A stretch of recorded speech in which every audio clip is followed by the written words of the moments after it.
What began as a normal talk show discussion quickly turned into an on-air standoff. What happens when a routine conversation on live television takes an unexpected turn, and a friendly daytime discussion slowly tightens into something more uncomfortable, more personal, and harder to steer back on course? That's exactly what unfolded during a recent episode of a popular U.S. daytime talk show when actor Chris Evans appeared as a guest and found himself in a tense exchange with longtime co-host Joy Behar. Make sure to subscribe to Table Turn and like and comment for more real talk show coverage. The segment began in a way that would have felt familiar to anyone who regularly watches daytime television. Chris Evans was introduced with applause, the audience clearly excited to see a well-known movie star stepping into a conversational space that's usually dominated by political commentary and social debates. The hosts greeted him warmly, exchanging quick compliments and light jokes about his latest project, his long career, and his public image. Nothing in those first few minutes suggested anything unusual was about to happen. The tone was relaxed, the pacing unhurried, and the panel leaned into the easy banter that daytime audiences expect. As the conversation moved forward, the hosts shifted from discussing Evans' recent work to broader topics, which is typical for shows in this format. The view-style panel structure often blends entertainment with social issues, and this appearance was no different. One host asked about the responsibilities that come with having a large platform, especially in an era where celebrities are often expected to weigh in on cultural and political issues. Evans answered carefully, emphasizing that he tries to stay informed, listen more than he speaks, and be thoughtful about when and how he shares his views. At this point, Joy Behar leaned forward slightly in her chair, signaling a transition in the conversation. Her tone was still conversational, but the subject matter became more pointed. She referenced moments when public figures choose to stay neutral or avoid taking firm stances, questioning whether silence can sometimes be interpreted as complicity. The studio audience reacted with a mix of murmurs and nods, a sign that the topic resonated with viewers in the room. Evans responded calmly, explaining that he believes nuance often gets lost in public discourse, and that speaking without fully understanding an issue can do more harm than good. He said he tries to avoid performative commentary and prefers to support causes privately or through direct action rather than constant public statements. His delivery was measured, his body language relaxed but attentive, hands loosely folded as he spoke. Joy Behar followed up, her voice sharpening just a bit, though still within the bounds of daytime politeness. She pushed back on the idea of staying quiet, suggesting that when influential people don't speak out, it can leave a vacuum filled by louder, more extreme voices. While she wasn't aggressive, there was a noticeable shift in energy. Other hosts glanced between Evans and Behar, sensing the conversation edging into more sensitive territory. As Evans listened, he nodded, but when he replied, his tone changed subtly. He didn't raise his voice or interrupt, but there was a firmness that hadn't been there before. He acknowledged her point, but reiterated that he doesn't believe there's a one-size-fits-all approach to activism. He explained that he's seen how quickly comments can be taken out of context and how they can distract from the actual issue at hand. The audience stayed quiet, a sign they were paying close attention. The exchange continued in this back-and-forth rhythm, with Joy Behar pressing the importance of vocal advocacy and Evans emphasizing personal responsibility and thoughtful engagement. One of the co-hosts attempted to soften the moment by interjecting with a general comment about how everyone navigates public pressure differently. For a brief moment, it seemed like the discussion might pivot away from the tension. But Joy Behar returned to the point, this time referencing specific moments in recent public discourse where silence from well-known figures was criticized. She didn't name names beyond general examples, but the implication was clear. Evans shifted in his seat, uncrossing and recrossing his legs, a small but noticeable sign of discomfort. He took a breath before responding, choosing his words carefully.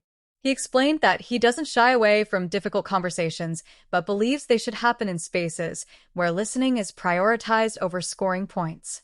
He added that live television, especially in a format designed for debate, can sometimes encourage oversimplification. This comment drew a light reaction from the audience, a few scattered claps mixed with murmurs. At this stage, the tone in the studio had clearly changed. What started as a casual conversation now felt more like a live negotiation, with both sides trying to make their point without crossing a line. Joy Behar's posture was upright and engaged, her expression serious but controlled. Evans remained polite, but his answers became more deliberate, longer pauses appearing between sentences. One of the hosts attempted another transition, thanking Evans for his honesty and suggesting they move on to a lighter topic. The producer could be seen signaling from off-camera, a subtle reminder of time constraints. However, Joy Behar added one more comment, framing it as a question, but delivered with clear conviction. She asked whether choosing when to speak could still be seen as a privilege that not everyone has. The audience responded audibly this time, a low wave of reaction that filled the studio. Evans paused, looking briefly toward the other hosts before answering. He acknowledged the privilege inherent in having a platform and agreed that not everyone has the luxury of staying out of public debates. But he also stressed that using a platform responsibly means knowing when to amplify others rather than center oneself. The moment didn't explode into chaos, but the tension was unmistakable. The pacing of the show slowed, the usual quick exchanges replaced by longer, more thoughtful responses.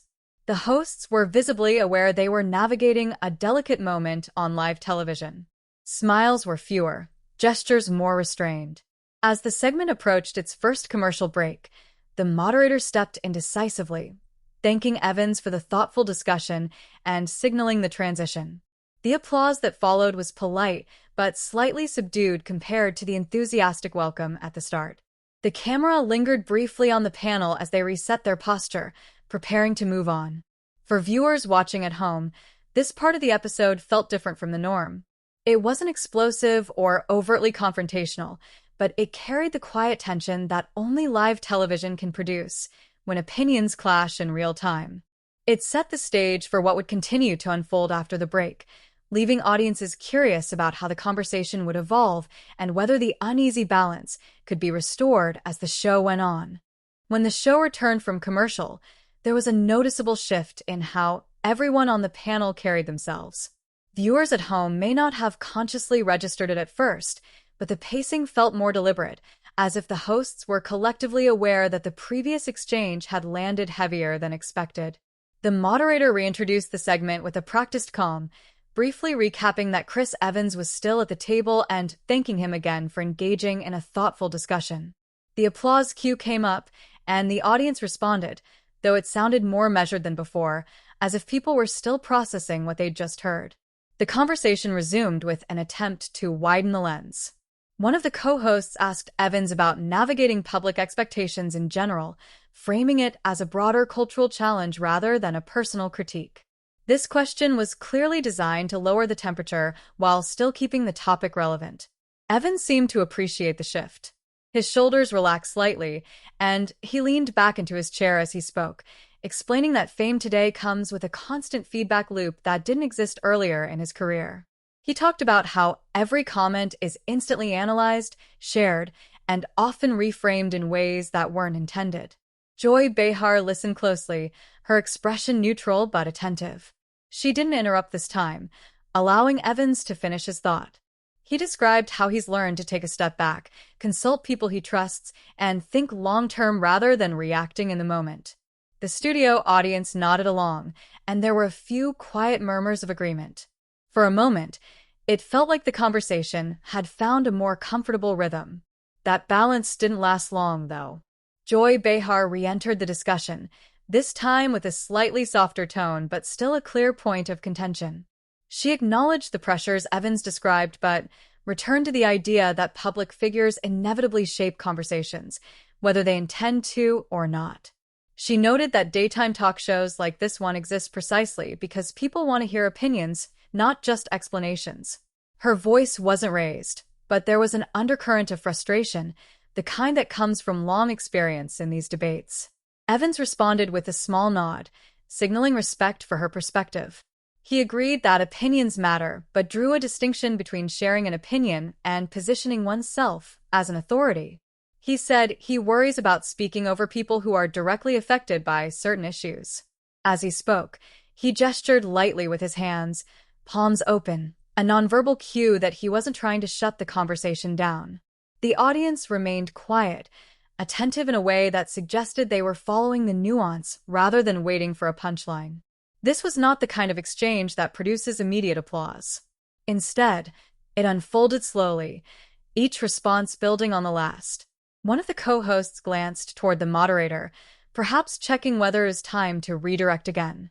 Joy Behar leaned back in her chair and exhaled audibly before speaking again.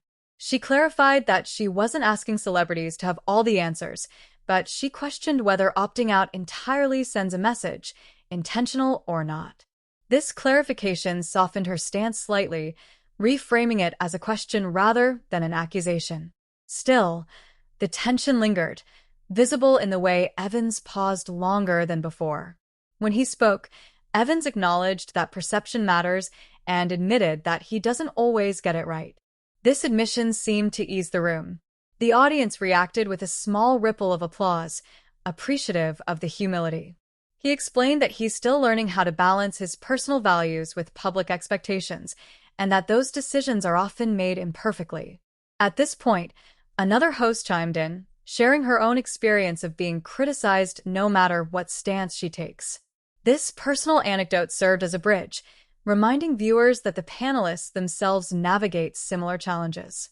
Joy Behar nodded along, momentarily aligning with her co-host's comment. The atmosphere lightened just enough for the conversation to continue without feeling combative. However, the underlying disagreement remained unresolved. Joy Behar returned to the generational aspect of the issue, suggesting that younger audiences often look to figures like Evans for cues on how to engage with the world. She spoke from her seat with her hands clasped, her voice steady but firm. The camera briefly cut to Evans' reaction, capturing a thoughtful expression as he considered her words. Evans responded by emphasizing the importance of encouraging critical thinking rather than offering definitive answers. He said he hopes people see him as someone who is still asking questions rather than providing conclusions. This response was calm, but it carried a subtle defensiveness, understandable given the direction of the conversation. He wasn't dismissing Behar's point, but he wasn't conceding it either. The moderator stepped in again, acknowledging that the topic was complex and thanking both Evans and Behar for engaging respectfully. She suggested shifting gears slightly to discuss Evans' upcoming project and how it reflects some of these themes indirectly. This transition was smoother than the previous attempt, and the panel followed her lead. As they discussed the project, viewers could still sense the residual tension. Joy Behar asked about the themes of responsibility and leadership in the story, tying it back to the earlier discussion. Evans answered professionally, focusing on the narrative rather than the metaphor. The audience responded with light laughter at a joke he made about the challenges of filming, a welcome release after the heavier exchange. Yet, even in this lighter segment, the earlier disagreement cast a subtle shadow. Body language remained more restrained. Hosts were careful not to interrupt each other. The usual overlapping chatter was replaced by a more orderly exchange. It was the kind of shift seasoned viewers notice, even if they can't immediately articulate why the episode feels different. As the segment continued, Joy Behar made a brief self-aware comment about how these conversations can get intense, especially on live television. The audience laughed, appreciating the acknowledgement. Evans smiled in response, and for a moment, there was a sense of mutual understanding. This didn't erase the disagreement, but it reframed it as part of the show's purpose rather than a disruption. The moderator used this opening to wrap up the segment, thanking Evans again for joining them and teasing what was coming up next after the break. The applause this time was warmer, suggesting the audience appreciated the honesty and civility of the discussion, even if it was uncomfortable at moments. For viewers at home, Part 2 of this exchange underscored why live daytime television remains compelling. Nothing catastrophic had happened, no voices were raised, and no one stormed off the set. Yet the subtle shifts in tone, the careful choice of words, and the visible effort to keep the conversation respectful made it clear that something meaningful had unfolded. The disagreement between Chris Evans and Joy Behar wasn't resolved neatly, but it had evolved, setting the stage for how the rest of the episode would be perceived and discussed long after the cameras stopped rolling. As the episode moved deeper into its runtime, the earlier exchange continued to quietly shape the atmosphere in ways that were subtle but unmistakable. By the time the show returned from another commercial break, viewers who had stayed with the broadcast could sense that the panel was still recalibrating. This is something longtime daytime talk show audiences recognize instinctively. When a conversation brushes up against disagreement without fully resolving it, everything that follows carries a different weight, even segments that are meant to be lighter. The moderator began by acknowledging the next topic, one that on paper had nothing to do with the earlier discussion.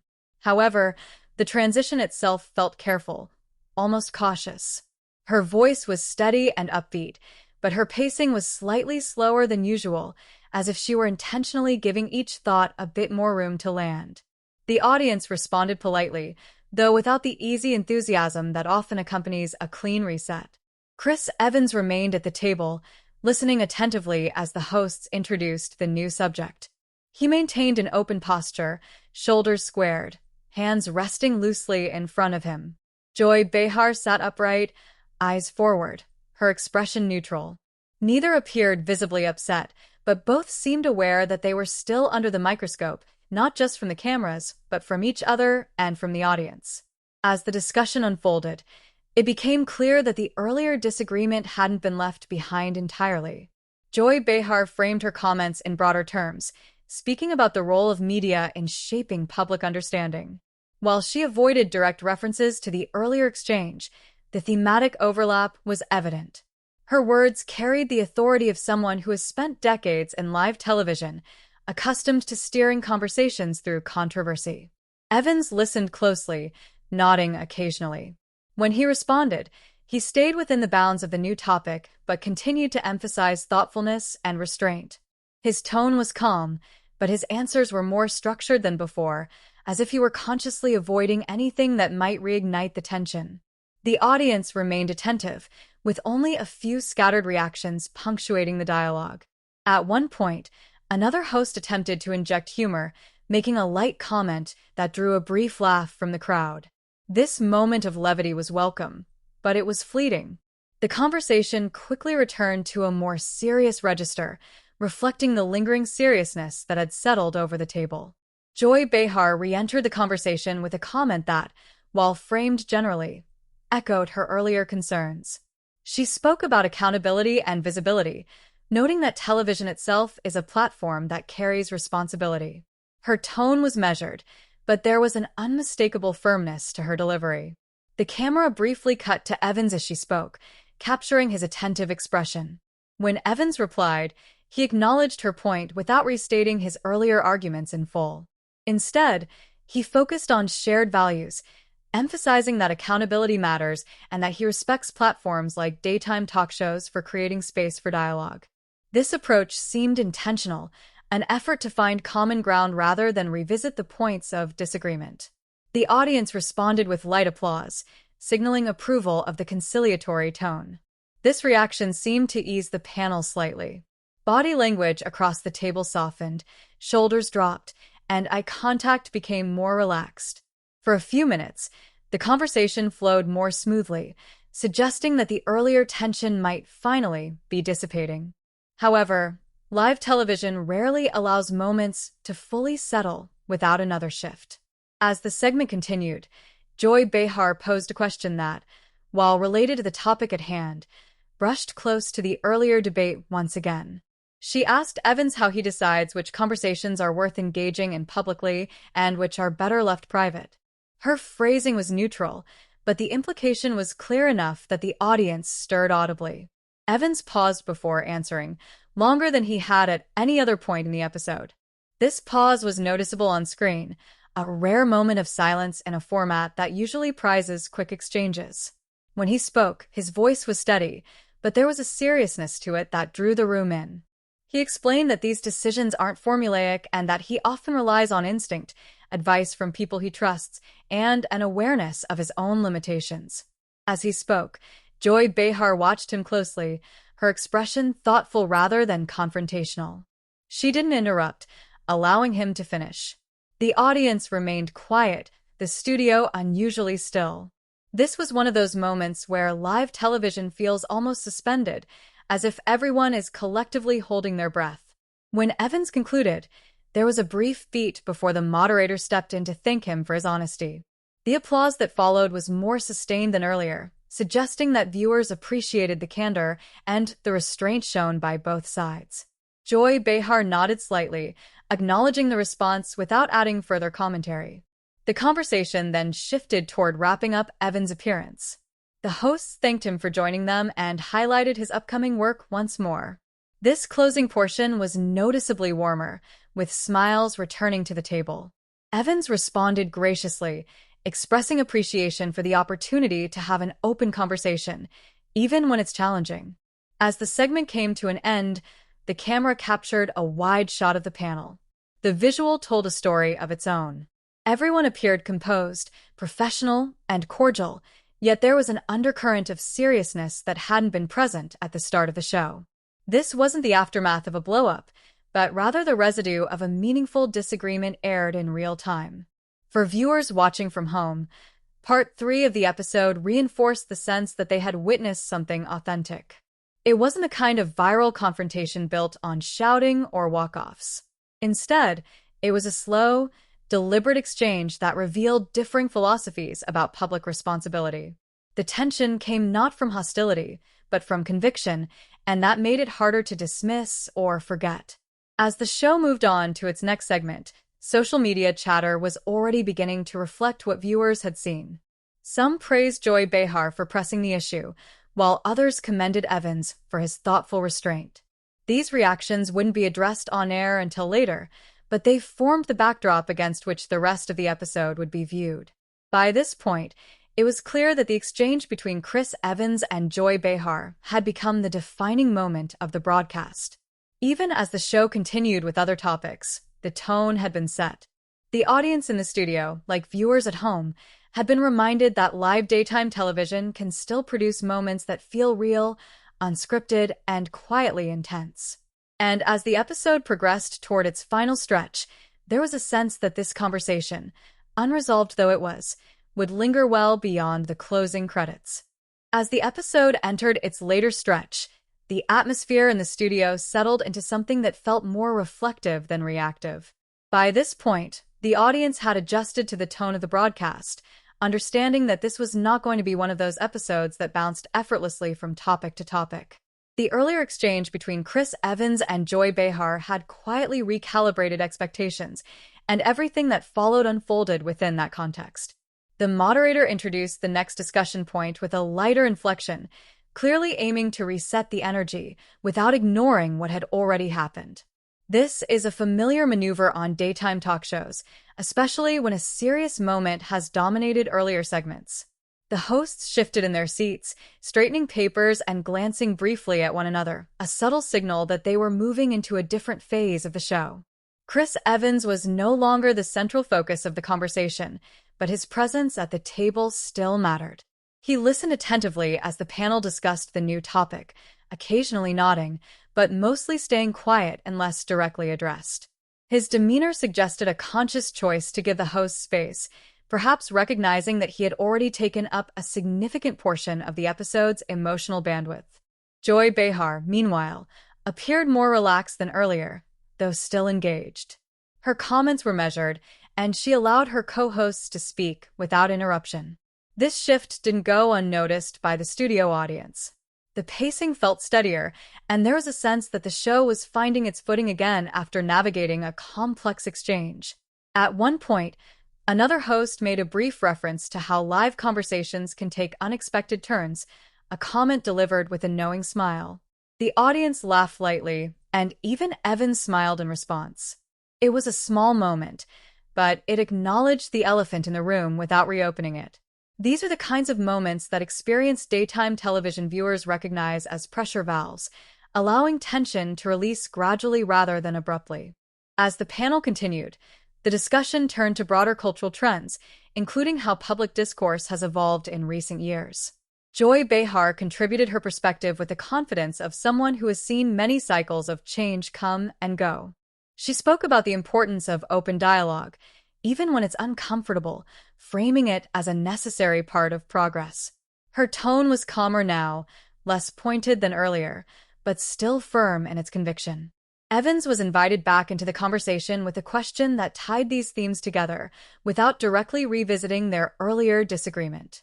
He answered thoughtfully, emphasizing the value of listening and the need to approach conversations with humility. His response was concise, noticeably shorter than his earlier remarks, which seemed intentional. The audience responded with polite applause, appreciative but not effusive. The body language across the table told its own story. Hosts leaned slightly toward one another, maintaining eye contact and offering small, affirming nods. There was less tension in their shoulders, fewer defensive gestures. This wasn't a return to the carefree tone of the episode's opening, but it was a clear de-escalation. As the segment progressed, Joy Behar made a brief comment about how these discussions are often more productive when they happen face-to-face rather than online. The audience reacted positively, and Evans nodded in agreement. This shared point seemed to create a moment of alignment, a reminder that despite their differences, they were participating in the same conversation for the same reason. The moderator used this moment to guide the show toward its closing arc. She thanked Evans once again for being part of the discussion and acknowledged that not every conversation needs to end with consensus. Her words were delivered with warmth and authority, signaling to viewers that the show valued respectful disagreement. Evans responded graciously, expressing appreciation for the opportunity to engage in such a thoughtful exchange. He mentioned that he respects platforms that allow for nuanced conversations, even when they're challenging. His tone was sincere, and the audience responded with a round of applause that felt genuine and supportive. Joy Behar added a brief closing remark, thanking Evans for joining them and reiterating the importance of dialogue. Her delivery was calm and composed, devoid of the earlier edge. The two exchanged a polite smile, a small but meaningful gesture that communicated mutual respect. It didn't suggest that their views had aligned, but it made clear that the conversation had been handled professionally. As the show moved toward its final commercial break, the camera panned across the audience. Faces reflected a range of reactions, from thoughtful to satisfied. This wasn't an episode that left people buzzing with excitement, but it was one that invited reflection. The applause as the segment ended was steady and sustained, a sign that viewers appreciated the authenticity of what they'd witnessed. Behind the scenes, producers were likely already aware that this exchange would become a talking point after the episode aired. Moments like this often do, not because they're explosive, but because they reveal something real about how people with different perspectives engage with one another in a public space. For those watching live, Part 4 of the episode felt like a gradual landing after a period of turbulence. The show hadn't shied away from the disagreement, nor had it allowed it to spiral. Instead, it modeled a kind of resolution that's common on daytime television but often overlooked. Not agreement, but understanding. As the final minutes approached, there was a sense that the episode had accomplished something beyond its usual scope. It had shown how conversations can be tense without becoming hostile, and how live television can hold space for differing viewpoints without forcing a tidy conclusion. The audience, both in the studio and at home, had been part of that process, witnessing the subtle recalibrations and the effort required to keep the dialogue respectful. By the time the show prepared to sign off, the earlier exchange between Chris Evans and Joy Behar had settled into context. It was no longer the sole focus, but it remained the emotional core of the episode. And as the credits loomed, viewers were left with the sense that they had watched something unscripted and genuine, the kind of moment that doesn't happen every day on daytime television, but when it does, it stays with you. As the episode moved into its final minutes, there was a noticeable sense of closure settling over the studio. The moderator thanked the audience for joining them and previewed what would be coming up on the next day's show, her tone upbeat but measured. By this point, it was clear that the earlier exchange between Chris Evans and Joy Behar had become the emotional centerpiece of the broadcast, even though the show itself was ending on a calmer note. Chris Evans was given a final moment to speak, a standard courtesy extended to guests near the end of an appearance. He offered a brief, sincere thank you to the hosts and the audience, acknowledging that conversations like the one they had aren't always easy, but that he values spaces where they can happen respectfully. His delivery was relaxed, his voice steady, and his posture open. There was no defensiveness left, only a sense of relief that the segment had landed without veering into something unmanageable. Joy Behar nodded along as he spoke, her expression neutral but attentive. When it was her turn, she added a short closing comment, reiterating the importance of dialogue and thanking Evans for being willing to engage. Her tone was composed and professional, signaling clearly to the audience that whatever disagreement had occurred was confined to the ideas discussed, not the people involved. The two exchanged a brief smile, a small but meaningful gesture that didn't suggest agreement, but did communicate mutual respect. The studio audience responded with sustained applause as the moderator officially wrapped the segment. It wasn't the loud, celebratory applause that follows a comedy-heavy episode, but it was steady and appreciative. The kind of applause that suggests viewers felt they had witnessed something worthwhile. As the cameras pulled back for a wide shot of the table, the panelists appeared relaxed, chatting quietly with one another as the show prepared to cut to its closing credits. For those watching live, the ending felt appropriately understated. There was no attempt to recap the disagreement on air or to force a final takeaway. Instead, the show allowed the moment to stand on its own, trusting viewers to draw their own conclusions. This restraint is often what distinguishes real daytime talk show moments from manufactured controversy. Once the episode aired, reactions began to surface almost immediately. Viewers took to social media to share their thoughts, many noting how unusual it was to see such a measured disagreement play out without shouting or walk-offs.